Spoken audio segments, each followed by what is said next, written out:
From our Chicago studios, this is the Muslim News on Muslim Network TV. Assalamu alaikum, I'm Samana Siddiqui. Our top story tonight.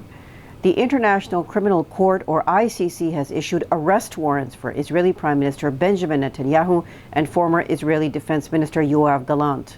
The court has accused them of war crimes and crimes against humanity linked to Israel's war on Gaza. The warrants focus on allegations of using starvation as a warfare tactic and committing murder, persecution, and other acts violating international law. This really means Netanyahu and Gallant face restrictions on travel to 120 countries. The court's findings suggest both Netanyahu and Gallant deprived Gaza's population of essential supplies, worsening the humanitarian crisis. Additionally, the court issued an arrest warrant for Hamas leader Mohammed Diab Ibrahim al-Masri, also known as Mohammed Daif. The prosecution initially filed applications for warrants of arrest for two other senior leaders of Hamas, namely Ismail Haniyeh and Yahya Sinwar. Following confirmation of their deaths, the court granted the withdrawal of the applications. Israel strongly condemned the ICC's actions, arguing that it violated its legal rights. The warrants come as part of the court's role as a last resort when national legal systems fail to investigate war crimes. While Israel has challenged the ICC's jurisdiction, observers say the arrest warrants signal escalating international pressure on Israel to end its war against Palestinians. A divisive bill aimed at giving President-elect Donald Trump sweeping powers to target political foes has made significant progress in the U.S. House of Representatives.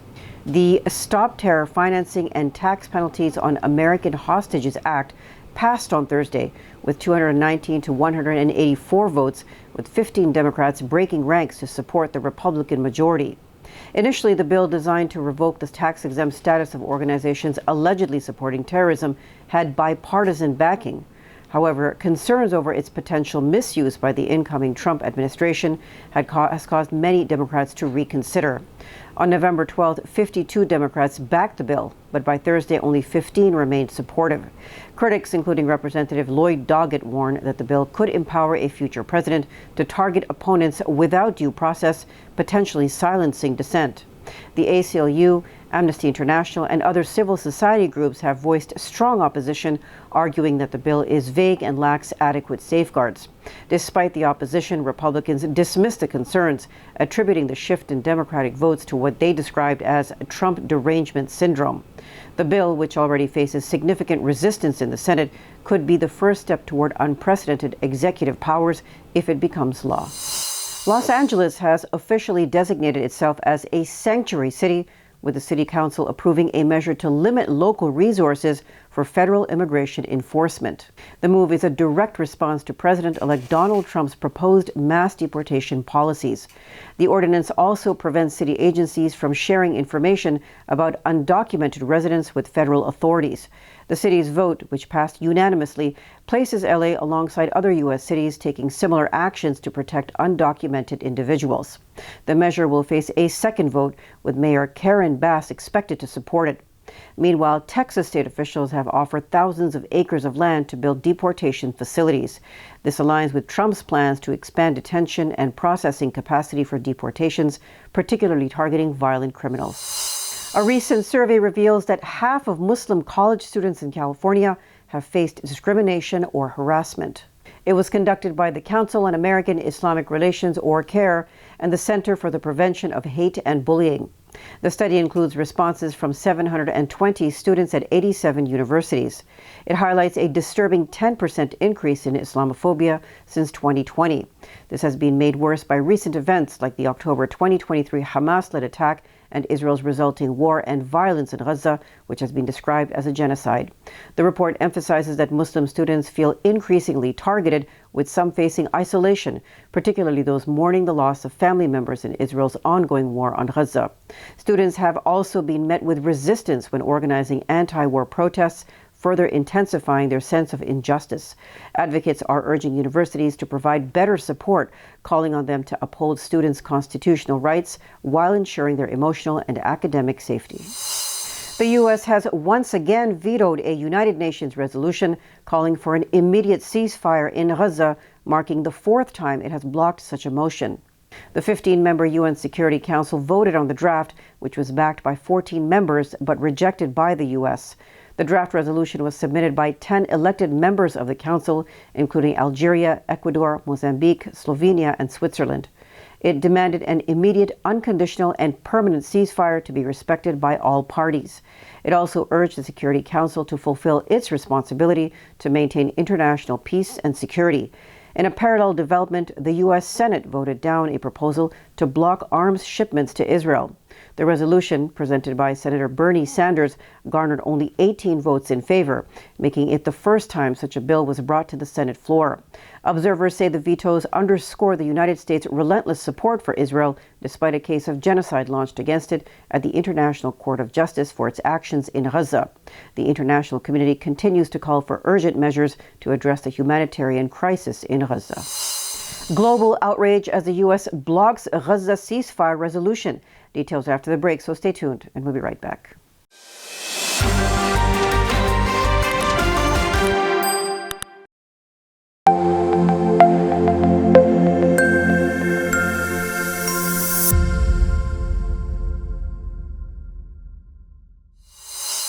Welcome back.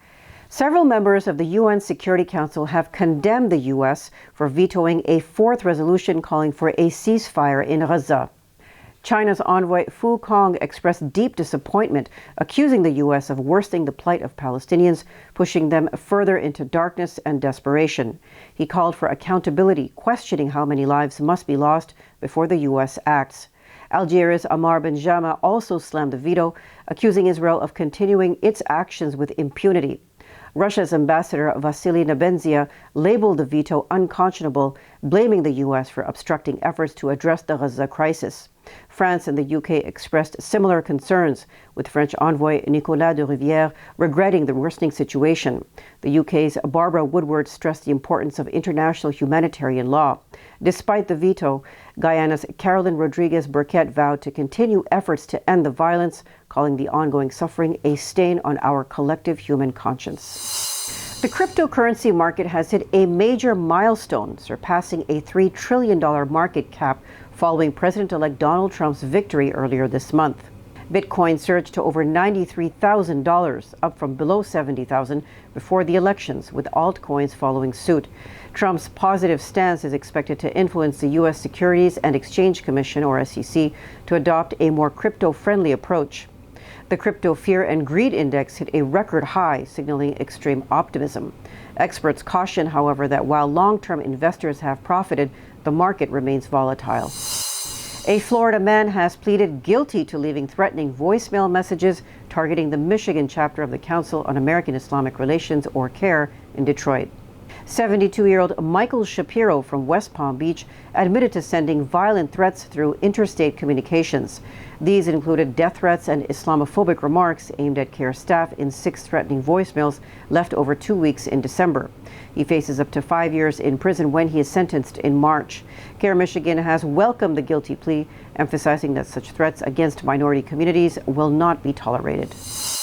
Israel killed at least 88 Palestinians in 2 devastating airstrikes on residential areas in northern Gaza early Thursday.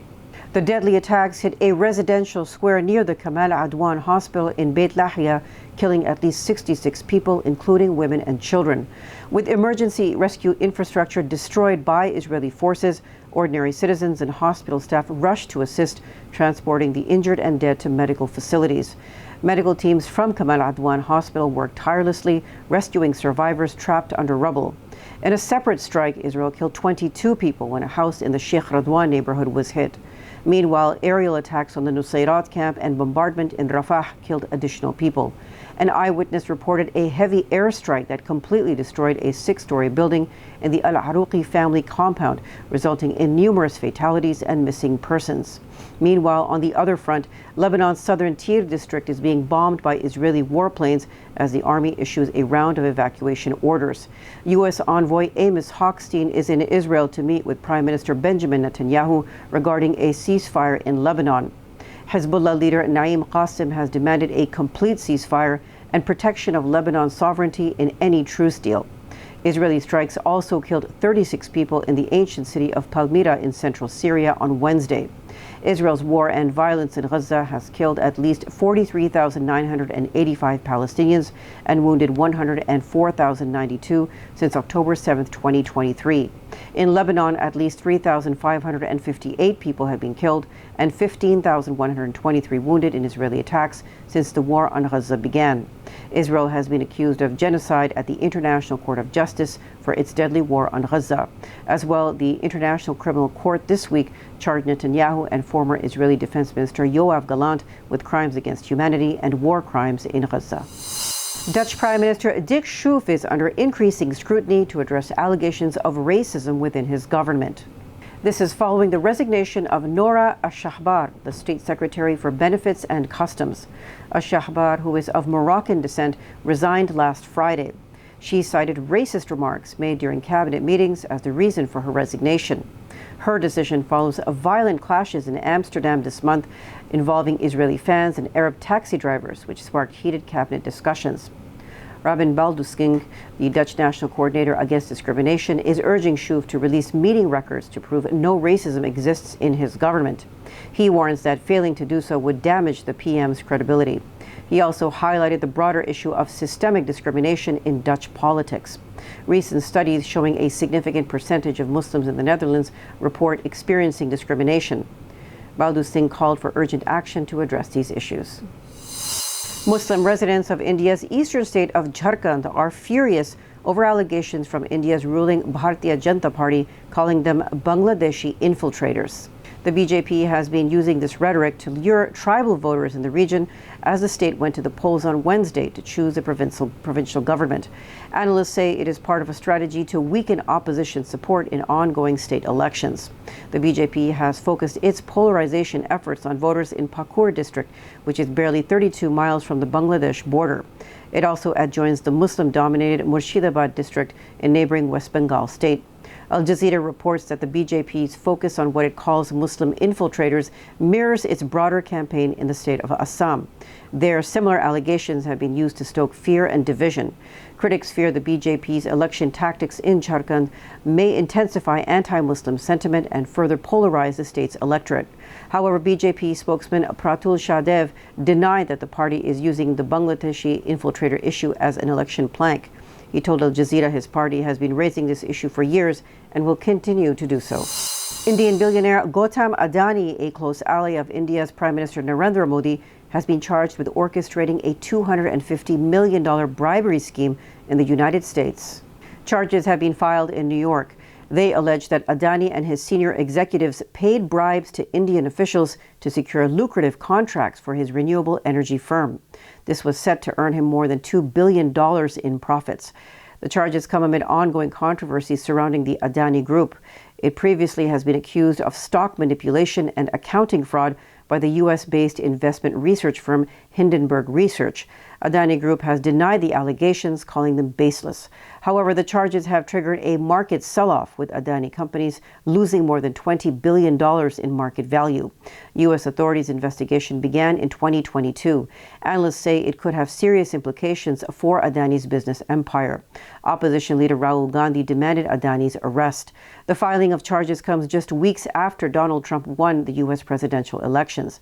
Last week on social media, Adani congratulated Trump on his election win and pledged to invest $10 billion in the U.S. That's all from our Chicago studios tonight. Thank you for watching Muslim News. We are a community channel dedicated to bringing you stories you can trust. Please like, share, and subscribe to our content. You can also comment to let us know what you think of our coverage. You can donate now by visiting muslimnetwork.tv/donate. For more content, keep watching Muslim Network TV. Salam.